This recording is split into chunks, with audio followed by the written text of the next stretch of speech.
Doktor Odiljon klinikasining palatalarida davolanuvchilar bilan suhbatlashyapmiz. Assalomu alaykum. Va alaykum assalom. Xolajon, o'zingizni tanishtirasiz? Men Halilova Mahfuratxon yo'ldoshimman. Men shu oyoq og'rig'i bilan kelganman. 45 qon ro'yim 45 ga chiqib ketgan edi.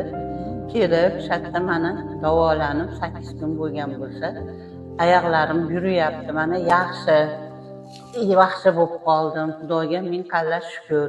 Shularga rahmatlar aytaman. Har doim mazam bo'lmay shuna bo'lib kelsam, shatdan yaxshi bo'lib ketaman. Shularga qayta rahmatimni aytaman. Sog' bo'lishsin, salomat bo'lishsin. Hammaga aytaman, og'riganlar ko'p yurmanglar. Kelib oldini olib davolanglar shatdan.